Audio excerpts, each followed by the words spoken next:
Perry TAM is CEO and co-founder of Storm 8, a leading mobile social game network and developer with more than 400 million downloads across 200 million devices. Prior to Storm 8, Perry worked at Facebook, where he led the payments team that architected Facebook credits. He is the author of 4 patents, a graduate of Cornell, and today he's going to tell us how to bootstrap your way from 0 to 10 million DAUs on mobile. Ladies and gentlemen, Perry TAM. Hi everyone, can you hear me all right? Is it good? All right, thanks Vincent for the quick intro. So my name is Perry Tam. I'm the CEO and co-founder of Storm 8. It's often time that people come to me and ask me, hey Perry, how do you bootstrap your company from 0 to 10 million DAU, and how do you do it in 4 years? And more importantly is, how do you do it without any outside funding, totally bootstrap, self-funded company? So today I'm going to talk to you about some of the challenges that we have faced in the last 4 years, all the learnings that we have gathered, and some of the decision making that we have done in the last 4 years to make what Storm 8 is today. I'm going to share 3 key ingredients that I think are the key ingredient for bootstrapping a company. At the end of it, I'm going to talk about some of the new opportunities that I am seeing on the mobile space specifically, and hopefully some of you can go out and bootstrap your own company and try to solve one of those really tough problems out there. So before I kind of go there, I want to make sure I throw this really big disclaimer for everyone here. The disclaimer here is bootstrapping is not for everyone. You have to have like certain attributes in order to want to go this path, because it is actually a quite difficult path, to be honest with you. So, what are the criteria that I find to be really useful for a game developer to have in order for you to kind of decide to go this self-fund bootstrap path? Is, first of all, the game developer should have really strong entrepreneurial spirit. What that means is you should be really willing to take risk. You should expect yourself to work really, really hard. At the same time, you should expect yourself to build something really great. So that's point number 1. Secondly is you should have very limited resource. If you were like me, who, when I started Storm 8, we have very, very little money in our bank, this is the right place for you. If you have a lot of money, then don't try to go this route. You should fund your company. Money does solve a lot of problems when you fund a company. But if you don't have a lot of capital, this is the right place. And lastly is, if you don't have a lot of access to VCs, if you're like me who are first-time entrepreneur, you don't have a lot of friends in the VC community, then again, this is the right place. If you're a serial entrepreneur, you can just go into a VC office and start getting $1 million of seed funding without doing any work. Go that route. That's a much easier route than bootstrapping your company. So those are the criteria that you should have, and I hope I'm talking to the right audience, and the later topics will hopefully be helpful to you when you try to consider to build your own company. So before I go into the 3 keys, I want to give you guys a quick understanding of Storm 8 so that we have a good reference point for everyone when I go into the examples that I share with you about Storm 8. So first and foremost, Storm 8 is a leading social gaming company on iOS and Android. We are also the leading social network on iOS and Android. Within our network, we have over 200 million devices. Our DAU is at over 10 million DAU. That means every single day, there are over 10 million users log into our games. We have created 40 plus hit games across 5 different genres. We develop our own game and we publish our own games. So all 40 of them we created ourselves. And a little update from Vincent's notes there is we have actually crossed over 600 million downloads. So we have doubled from last year, from 300 million to 600 million. So that's a quick snapshot of Storm 8, but who are the people actually behind Storm 8, all these people? So we're a 4-year-old company. We've been around for 4 years, a little bit over 4 years. We are based in Westwood Shore. Everyone in this company, in Storm 8, are in Westwood Shores. We have about 200 employees. And you see the picture over there. That's some of the selected employees that we have who participate in our Harlem Shake video. So that's a snapshot there that's inside our company. And again, we are a totally self-fund bootstrap company. We have not taken any outside funding. And we can only afford to do that because we have been profitable in the last 17 quarters.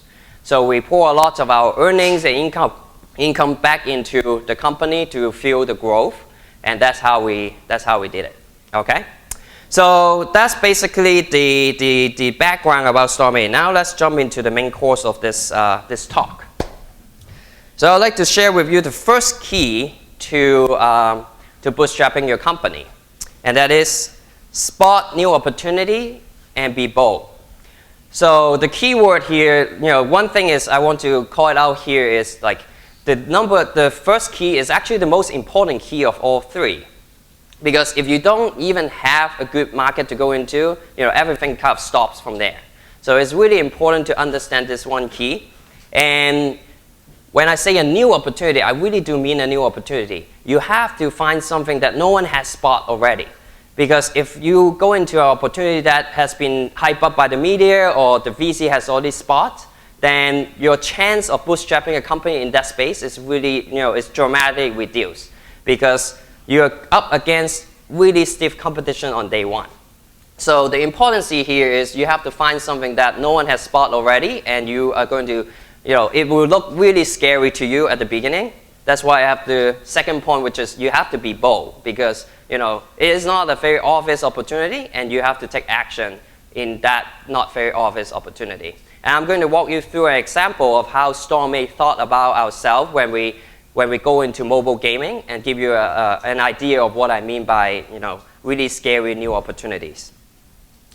So going back to 2009, when before we start StormAid, I actually worked at Facebook at the time, and Facebook was already in a really good trajectory. There were 220 million active users, and the general consensus they are going to surpass 1 billion at some point in time, and the trajectory is just so clearly great.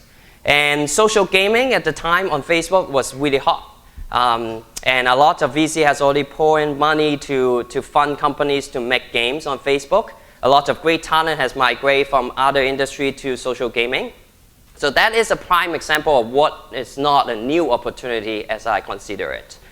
Right? So that's not easy for anyone to bootstrap a company on Facebook, even back in 2009, to compete with all those companies who have been enjoying a lot of success and a lot of growth already. So we kind of look around, and then we turn our head around, and then we find that iPhone gaming was actually a possibility.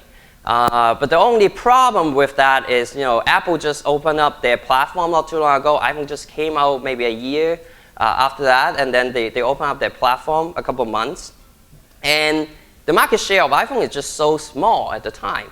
It's about 1%. And, so at the time that we told our friends and family and colleagues that we're leaving Facebook to work on this thing, to build a company to make social games on iOS, it was, people call us crazy, and they were like, are you sure? Why don't you wait a couple years to see it through? Maybe it's not a real opportunity, and Facebook is growing so well.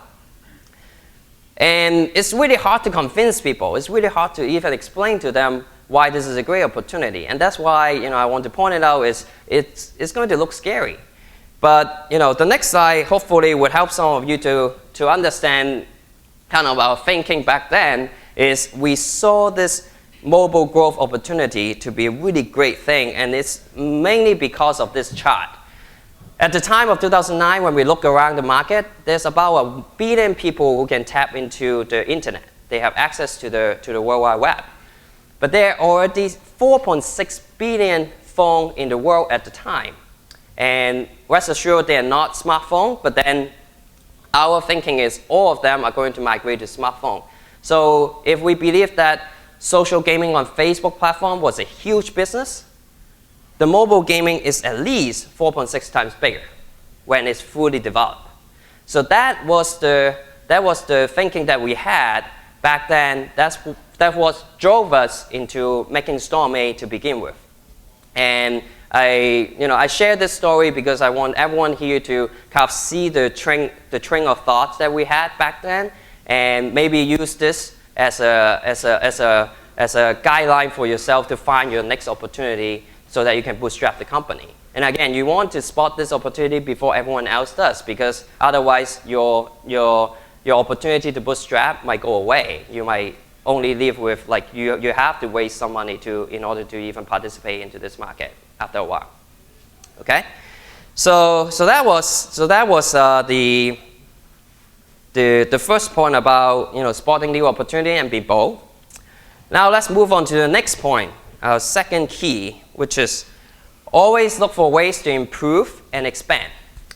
So if you did a good job on your first point, finding the right opportunity, given it some time, you would be in a market that is like with a lot of growth, really huge growth, and a lot of success. The problem with self-funded companies is you don't have outside investors. So there's no one pushing you to really try to grow and try to go beyond what you have created. And the only biggest shareholders are probably the people who are already involved, who are in the company. So you really need to push yourself a lot harder than anyone else in order to drive more growth and improve and expand your company. So back in 2010, this is a year and 2 years, 2010, 2011, after we found the company, we see a lot of success. And it's not just us, it's actually everyone surrounding us are also finding a lot of successes. And that's purely because, yes, we have found the right opportunity to bet into it, right? And the problem here is that a lot of your peers might have already raised funding. They come in with a lot of, a bigger war chest than you have initially. So it's very scary. And the only way that you can keep on the only way that you can keep on competing in this space is you have to keep on expanding. And you will be the only person who is pushing yourself to keep on expanding, because no one else will be doing that for you.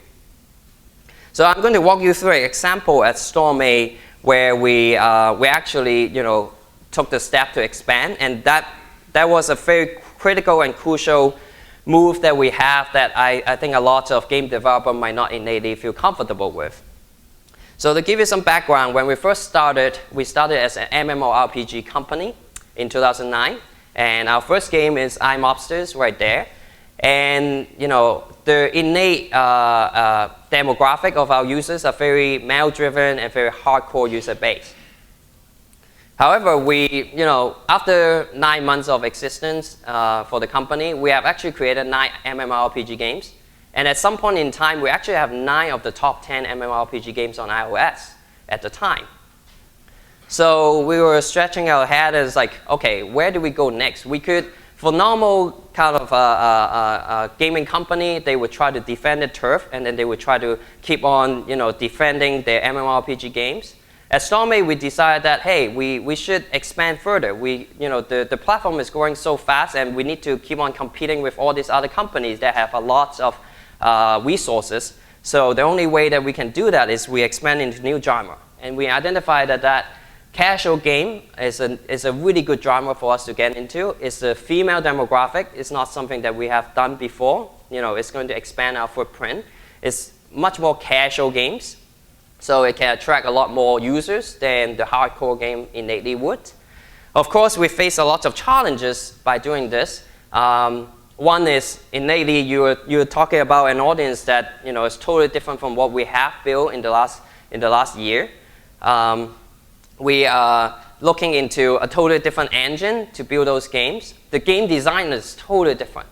Instead of a very competitive game, you're talking about a very cooperative and social enabled game.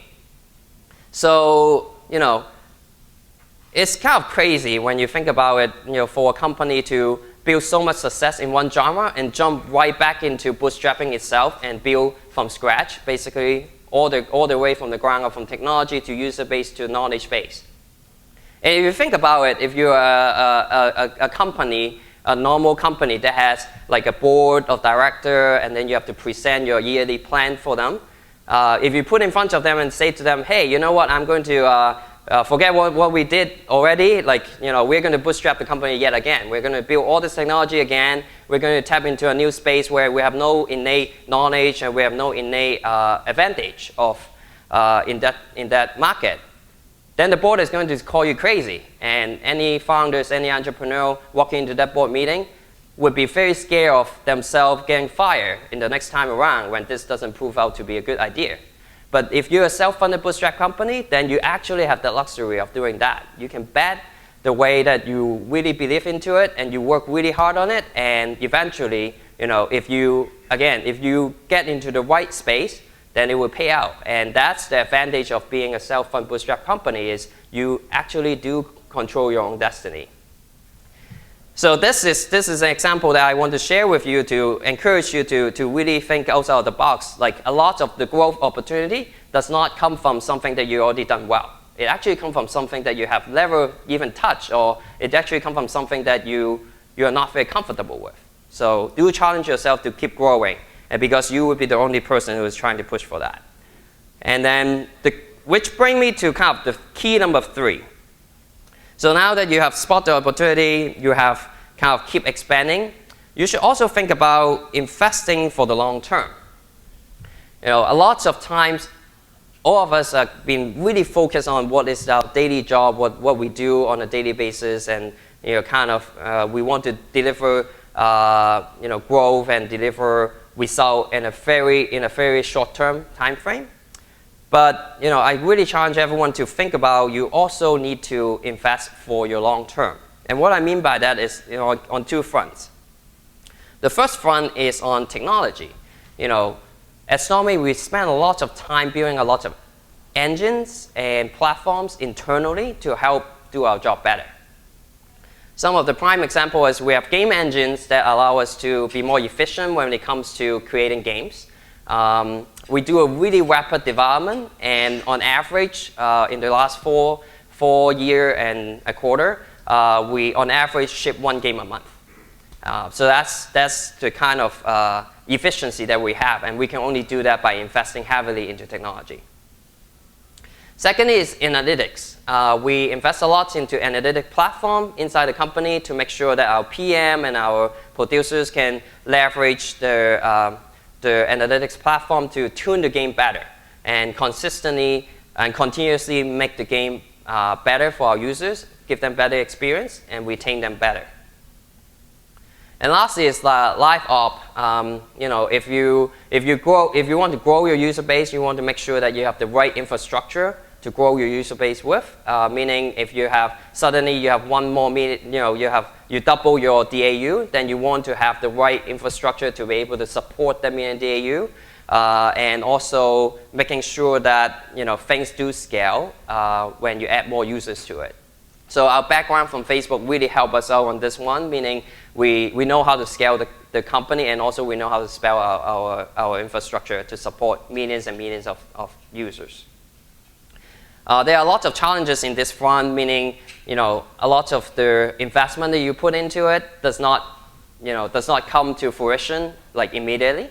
So you would have to be a little bit more patient, and also you have to make sure you bet on the right thing again, because you don't have a lot of resources to waste. And if you waste your resource instead of building new games or building better games, you actually put it into building some technology that doesn't work, then it's a huge time sink for you. It's not so much about money at the moment. It's actually more about the time to market and the time that you spend that you could have spent on making product, right? So that trade-off is really important to make. And but once you find the right technology, right investment to make, it's going to pay off so well in the long run that I really, really think all of you should be thinking about that and try how to drive the sustainable growth going forward. So that's investing into technology. Secondly is investing into your people.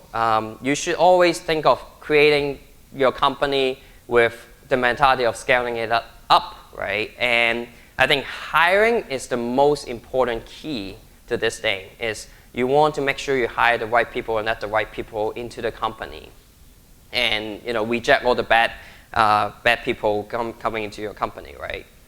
And I have some tips of how you should be doing your hiring to make sure that happen or increase your chance of that happening. So the first thing is cultural fit is the most important thing. You should always look for cultural fit. If the person is not a good cultural fit, no matter what kind of skill set the person has, he or she is not going to produce the result that you want. And at the end of the day, you might just need to let that person go due to the cultural fit problem. Secondly is hire for potential. This is especially true for mobile space. This space moves so fast. It has only been, the smartphone space has only been around for 4 or 5 years. So it's really hard to find anyone who come into the space with a lot of experience. You just can't find it.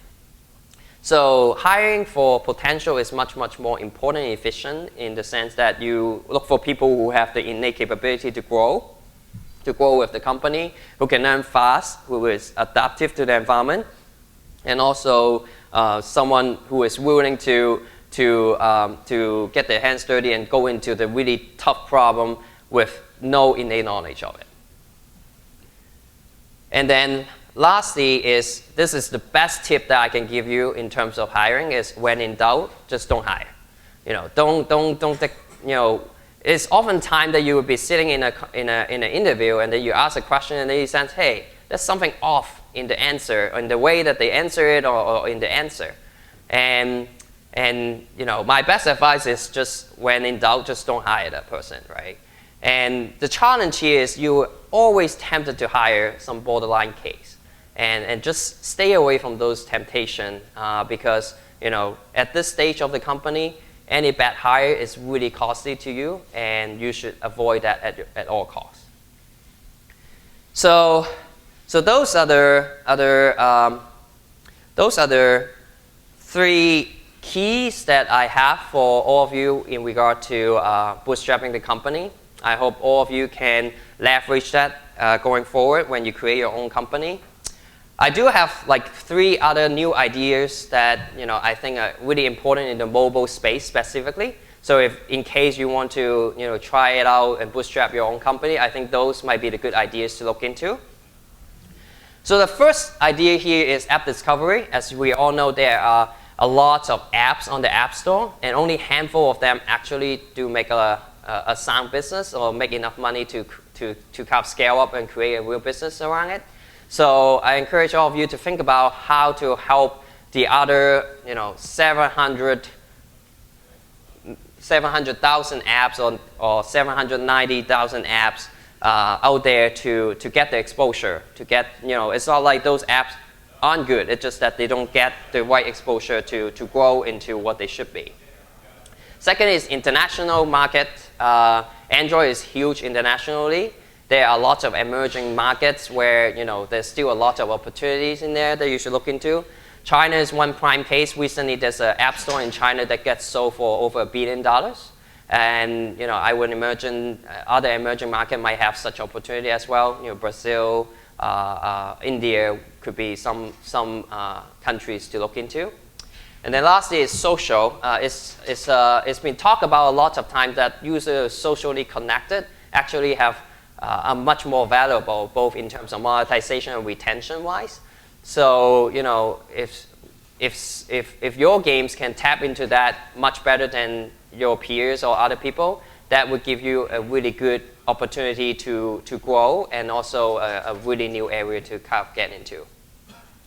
So I think all in all, this is all I have for today. I think I'm almost run out of time, so maybe I have a couple minutes for questions. Thank you very much for being here. Thank you. Thank you, Perry. We do have time for a few questions. Does anybody have one? Sir. Go ahead. Yeah. Project. I was just curious, now looking back, if you started Storm 8 now, what were the 3 key things that you would do differently going through the same experience again? Yeah, so what would be the top 3 things I would do differently going through the same experience again? I think in terms of like choosing the the opportunity, we've done pretty well. It's a great opportunity. I would say in terms of maybe some execution we could have done better. For example, I think we have really good growth already in the last 4 years, but given the space itself, I do actually think that we can actually grow even faster than what we have done in the last 4 years.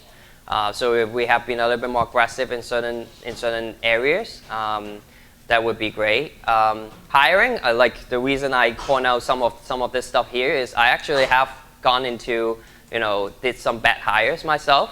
So if I can go back and rewind that, I think that would be great. Like I said, it's really costly to get a bad hire, and we have had some. And we learn from the experience, and I think that's a great improvement if we could have someone like myself telling myself that this is actually a dumb thing to do, to make that hire. So something like that would be my top choice. Please, one more quick one really is all we have time for. Hi, I'm curious, how long were you in bootstrapping mode, and have you done any work for hire? No, we actually are fortunate enough to be profitable really early on. Like I said, we've been profitable in this 17 quarters. That means like since the first quarter we were profitable, and making $1 is profitable too, by the way. But not to say that it was the scale, but we have never done work for hire, and we consistently just keep pushing our product at a really rapid pace, and that enabled us to start making money early on. So that was how we kind of bootstrapped it. Thank you so much, Perry. Thank you. Thank you.